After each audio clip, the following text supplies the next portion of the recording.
जय जिनेन्द्र। पूर्णार्घ जैन ग्रंथ वाचन अर्घ्य 8 भाग 4। द्रव्य लक्षण समीक्षा।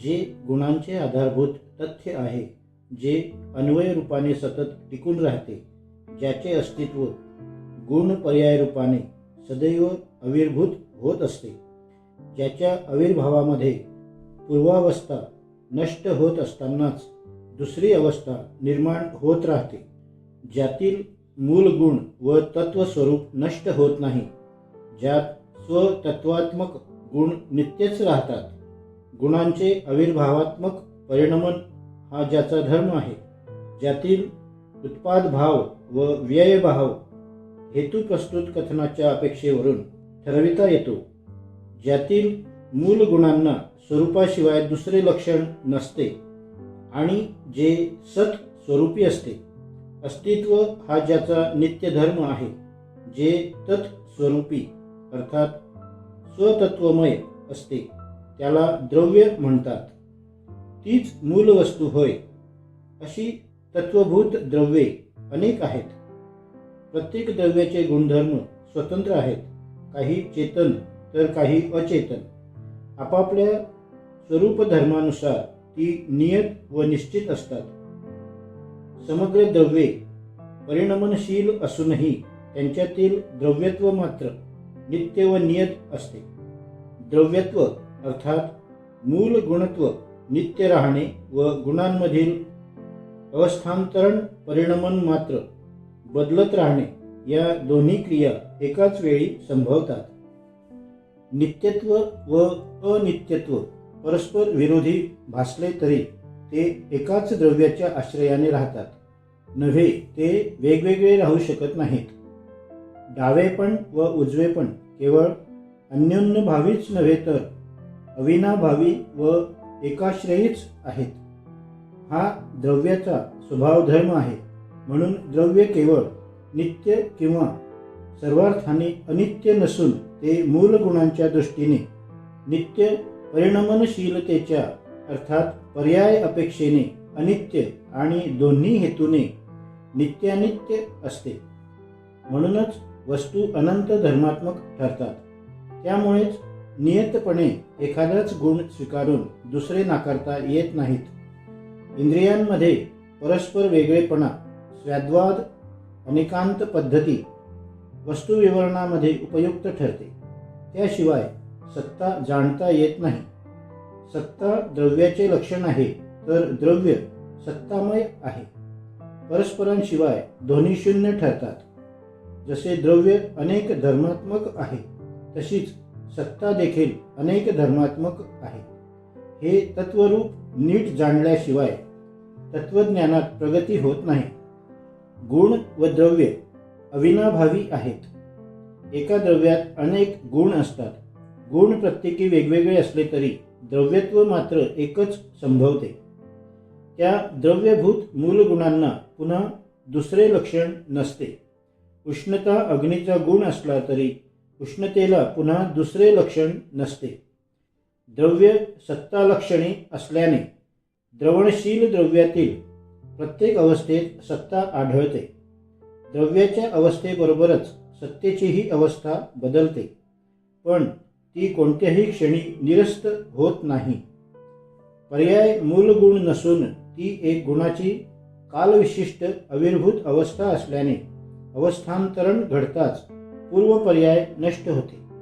मात्र द्रव्यातील गुणांना कोणतीही अवस्था नसते असे कदापि घडत नाही।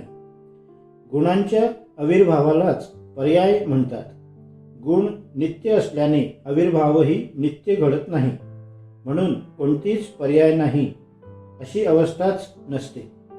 द्रव्य गुणाला पर्याय असणारच, म्हणून द्रव्यात गुण व पर्याय दोन्ही एकाच वेळी असतात। गुण मात्र बदलत नसल्याने ते नित्य असतात, तर पर्याय कालविशिष्ट असल्याने कालाप्रमाणेच ते वर्तनाशील, परिणामी व अनित्य असतात। गुणांची सत्ता द्रव्याधीन तर पर्यायांची परिणमनशीलता कालाधीन असते, म्हणून त्या दोहोत या दृष्टीने फरक आहे। तरी पण गुण आणि पर्याय द्रव्याच्याच आश्रयाने राहतात म्हणून दोहोत सत्ता असते आणि विरोधी भाव एकत्र संभवतात. गुण पर्यायातील विरोध द्रव्याशी सुसंगत ठरतो. याच अर्थाने त्या द्रव्य गुण पर्यायातील सत्ता एकाच वेळी विविध स्वरूपी असते. द्रव्यरूप, गुणरूप व पर्यायरूप.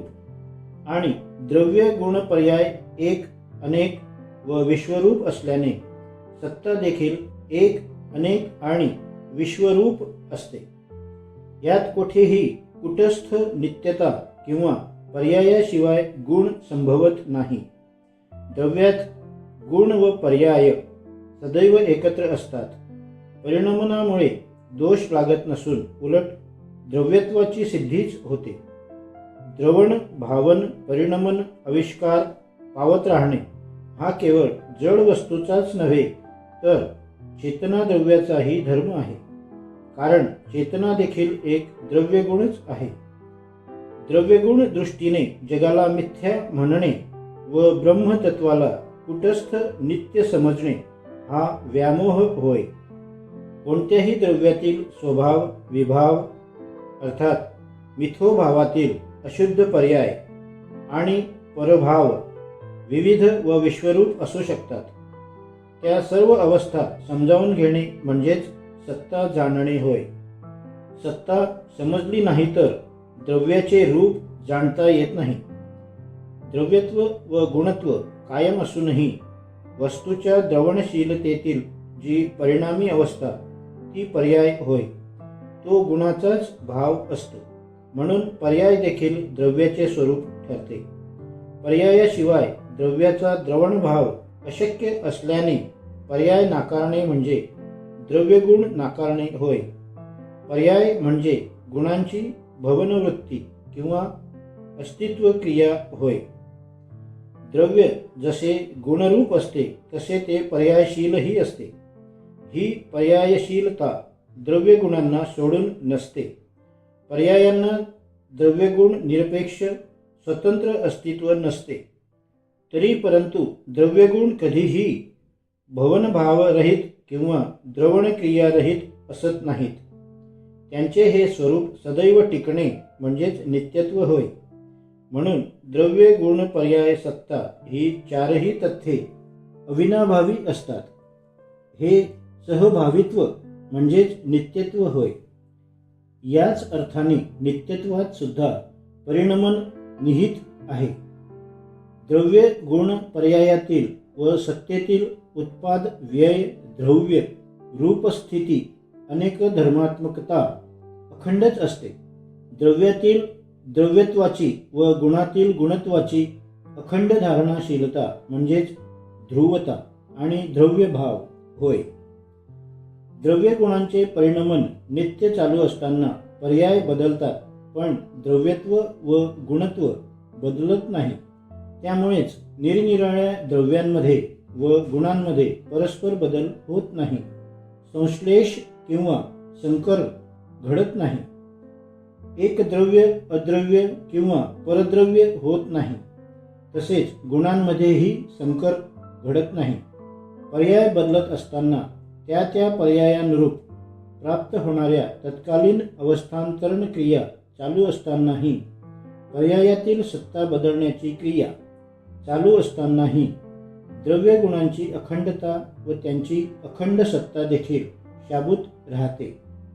त्यांना हानी पोहोचत नाही. अशा निर्विकल्प गुणवत्तेलाच द्रव्य अर्थात ध्रुवता म्हणतात.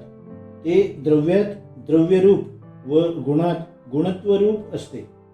चैतन्य अर्थात ज्ञानत्व अखंड असले तरी चेतनक्रिया, जाणण्याची क्रिया अखंड किंवा कुटस्थ नित्य असत नाही. कारण जाणण्याची क्रिया ज्ञेय वस्तूबरोबरच बदलत राहते. परमेश्वरातील ज्ञानगुण व त्याची ज्ञानक्रिया यातील फरक सूक्ष्म असला तरी ते आपण जाणले पाहिजे.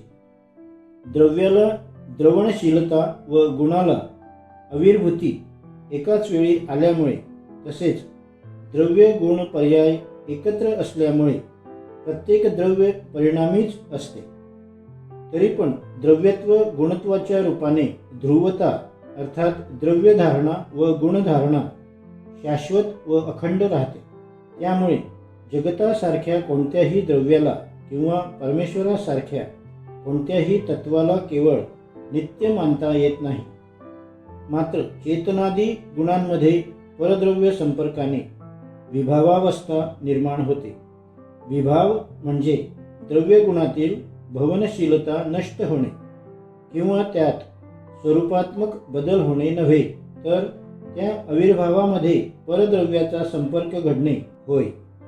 हा संपर्क समप्रदेशी सहवर्तन असलेल्या चेतनाचेतन द्रव्यातील परस्पर सहचार्य भावामुळे घडतो. अशा संमिश्र अवस्थेला विभाव म्हणतात. आणि हा परस्पर भाव फक्त संसारी जीव व कार्माण वर्गणा यांच्यामध्येच संभवतो. याचेच विवरण म्हणजे जैनांचा प्रसिद्ध कर्मसिद्धांत होय. कर्मसिद्धांत म्हणजे क्रियावाद किंवा कर्मकांड नव्हे. द्रव्याप्रमाणेच द्रव्यभूत सत्ता देखील उत्पाद व्यय द्रव्य या अवयवांनी युक्त आहे. हे तीन भाव प्रत्येकी वेगवेगळ्या लक्षणाचे असूनही एकाच वेळी प्रत्येक द्रव्यात आविर्भूत होत राहतात. वेगळ्या लक्षणामुळे त्या अवस्था वेगवेगळ्याच असतात. सत्ता लक्षणी एकाच द्रव्याचे ते अवयव असल्याने ते द्रव्यात्मक व सत्तात्मक आहेत. ध्रुवतेबरोबरच व्यय व उत्पत्ती एकत्र असणे असंभव वाटणे हे तिन्हीपैकी एकाचेही लक्षण माहीत नसल्याचे प्रतीक आहे. व्ययही व उत्पादही द्रव्याशिवाय संभवत नाही. द्रव्य नेहमी व्यय अधिक उत्पाद अधिक गुणत्व या सर्व लक्षणांनी सहित असते.